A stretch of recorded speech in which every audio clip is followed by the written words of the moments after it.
Jumpin In on Manx Radio. With Howard and Chris Kane. Hello. Good evening. And welcome.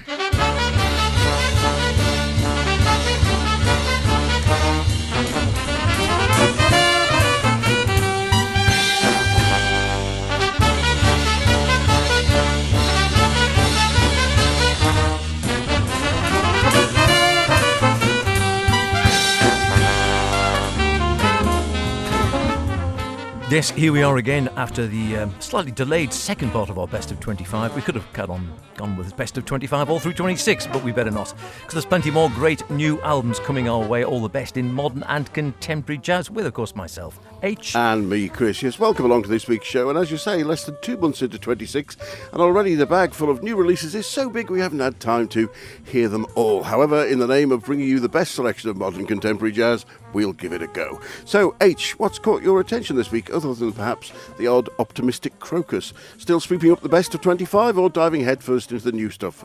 Bit of both, to be honest with you. A bit of sad news as well, of course. It seems to be coming in threes at the moment. Ralph Towner jacked it in just before Christmas, and very recently we heard of the passing of the great Richie Bearak, the pianist. So a couple of tracks to celebrate the wonderful music we had from Richie over the years and think a bit about his life. Some great stuff coming out from jazz in Britain at the moment. Gordon Beck, I might have been at this gig at the Bass Clef, you never know. And a new one from Craig Taborn, which is interesting listening. And from me, we fall headlong for our hexapod friends. We have a quiet faith. We're in a bit of a flap as we take to the sky. And to kick things off, we'll join our transatlantic friends in a good old whinge. Here's the Maria Schneider Orchestra with American Crow.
does paint incredible pictures, doesn't she, with sound.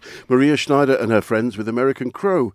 She says, jazz shines a light on what we are allowing to slip away our brittle and fractured world, making an art form more relevant today than ever before. The piece was originally composed as a commission for Emory University, but as Maria explains, it speaks of the toxicity of our present social discourse that's dissolved into an impenetrable knot of curated rage. We crow about each other incessantly, having lost almost any ability to wish to really listen and to understand those with whom we disagree. Couldn't agree with you more, Maria. And available from her Artist Share platform now as an EP, the track features Mike Rodriguez on lead trumpet along with the other 17 orchestra members. She says, this is really an extension of my previous album, Data Lords, and stresses the need for the world leaders to listen as well as talking if we're ever to achieve much needed peace in this unsettled world. And as usual, both thought-provoking and stunning. American Crow is out now. Terrific stuff, and yeah, I do like Maria's very quirky, like you say, painterly with the way she uses the orchestra and the timbres and the different orchestrations and such like wonderful stuff.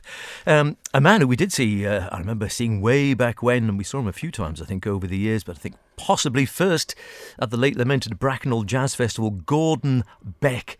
A great character, a great pianist, one of those undersung heroes again, but has recently just been coming out on the wonderful Jazz in Britain.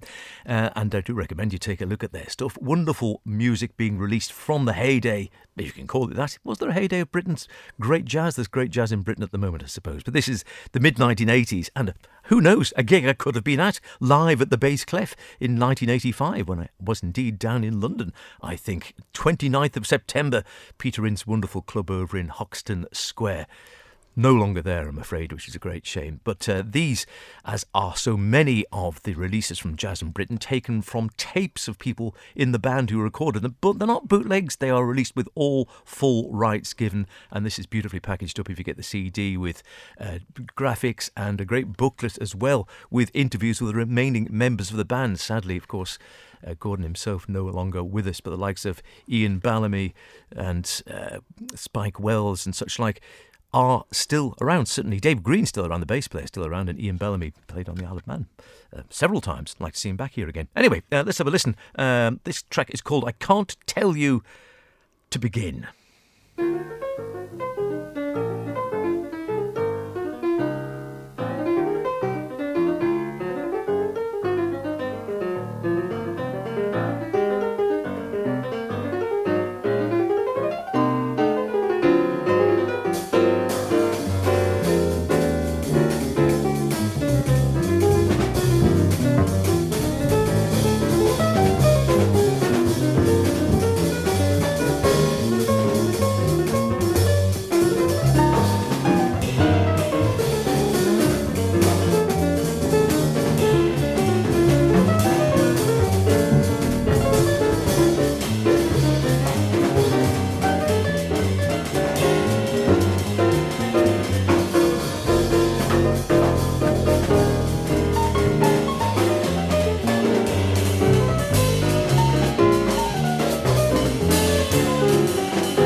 And there it goes, fading off into the distance. A great sound of Gordon Beck live at the Bass Clef in 1985 it was, 29th of September 1985, and a track simply called I Can't Tell You to Begin, made from tapes, the recordings transferred from cassette tapes in Spike Wells archives.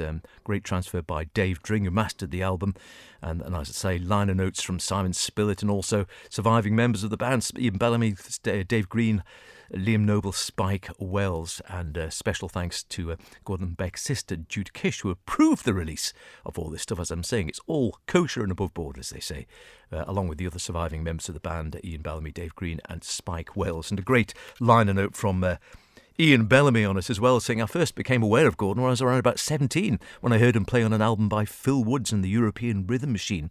I was a budding alto player at the time. Consequently, through Stan Sulzman, it gave me great support and guidance. I met Gordon Beck. I found Gordon to be encouraging, intense in equal measures, friendly, but clearly a complicated fellow. To my amazement, a few weeks later, he presented me with an autographed copy of Phil Woods' Sonata for alto and piano. The message read, "When in doubt, chromatics." And he said, Gordon was clearly, or my impression of Gordon was partly formed by how other people portrayed his character. He was an unsettled, sometimes troubled and clearly prone to doom-monger about the end of the world, Armageddon, or even the fate of a plane with the wrong-sounding engine that he could be on. Someone once told me he seriously considered building a nuclear fallout shelter at the end of his garden in Ely, Cambridgeshire, until someone tactfully pointed out that he could ironically be somewhere far away on tour when any nuclear attack might happen, so he didn't bother. Should have built a reinforced suitcase to carry with him to climb into. Jazz in Britain and Gordon Beck live. I don't know. I can hear someone whistling. Might have been me. Who knows? Some great Gordon Beck stuff around as well. I still love Sunbird. It's a fantastic album. That well worth digging out with Alan Holsworth on it. Speaking of freely available, there's a site that we've enjoyed called the Live Jazz Lounge. .com, and it's going to disappear at the end of February. It has loads and loads of concerts, he said, all with permission, all freely available, and he refers to the albums that are nearer to the concert gigs, but it's an absolute archive if you want to have a dive in and just have a scout around to some gigs that you might have been on, and you could hear yourself whistling in the audience. Now, a couple of weeks ago, I was lucky enough to be in Glasgow for a brief visit, made even briefer, I might say, by the stormy conditions, cancelling the boat on the Friday, so however, we caught the end of the fantastic Celtic Connections Festival, and I managed to fit 4 gigs in, 3 of them jazz, 1 folk, and 1 a new fascinating project by saxophonist Phil Bancroft called Beautiful Storm. And from their album Finding Hope When All Is Lost, here's Insect Love.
Phil Bancroft's Beautiful Storm with Insect Love, taken from the trio's debut release, Finding Hope When All Seems Lost. We know what you mean, Phil. Saxophonist Phil and drummer brother Tom were once the founders of the lamented Caber Records, which championed all things jazz in Scotland, including 3 great releases by their own trio AAB, which took the form of sax, bass and drums. And in some ways, I feel this is the next step for Phil.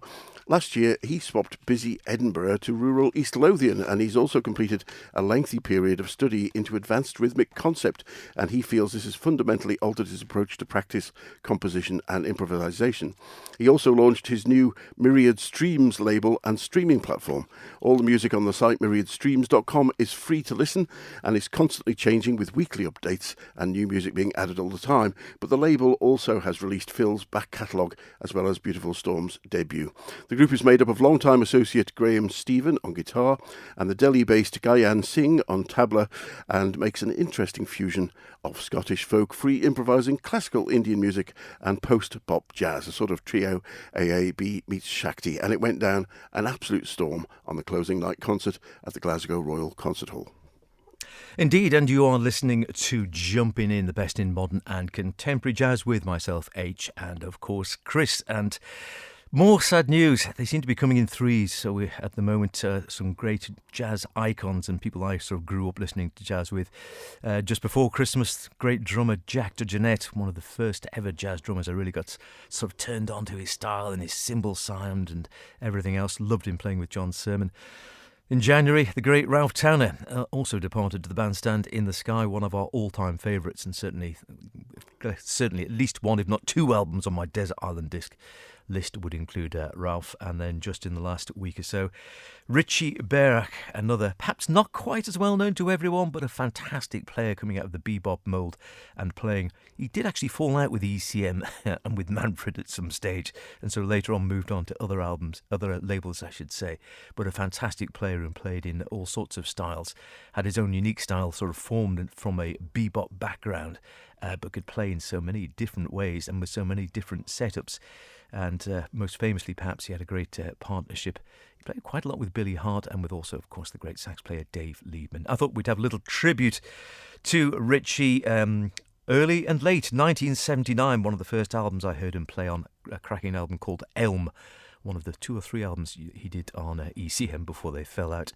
Richie on piano, George Murat's bass, and indeed Jack DeJohnette on drums, 1979. And then in 2017, live at Birdland in New York with the great lineup of Randy Brecker, George Murat's, Gregor Hubner and Billy Hart. Starting back in the 70s with Elm.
live in Birdland.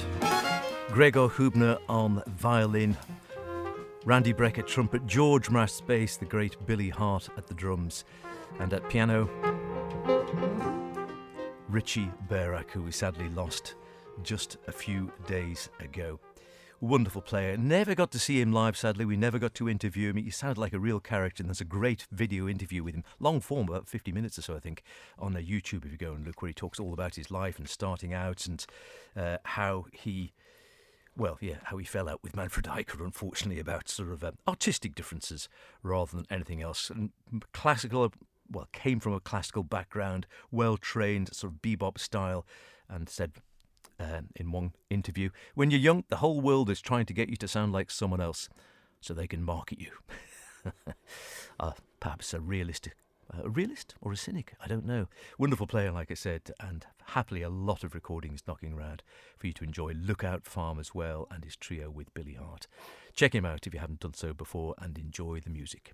Fantastic. And in fact, Billy Hart, who we hoped to have seen last year, wasn't well at the time, but he has been on 3 releases I've had so far this year already. Now, next up from me, an album from recent Guildhall graduate, drummer, pianist, composer and band leader Finn Gnocchi, on his debut release, Tacit Trust, which came out last summer on the Fresh Sounds New Talent label, founded in Spain in 1983 by Jordi Pujol, and now the label has over 1,000 releases. I played a few of their albums on the show, but delving into their more recent releases has brought forth a great variety of new names and new talent worth exploring, including this one. Here's Finn with the title track, Tacit Trust.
Finn Ganocki with the title track of his debut release, Tacit Trust, along with fellow quartet members Josh Short on trumpet, Rasmus Sorensen on piano, Nico Klurfer on bass, and of course Finn at the drums. Tacit Trust is out now, and don't forget to have a listen to some more of those Fresh Sounds new talent releases. You won't be disappointed. Well, that's just about it for this week's show, but we have just got time to fit in a track from the latest edition released from saxophonist, composer and knee-body frontman Ben Wendell, with a lineup perhaps more reminiscent of a Steve Reich recording.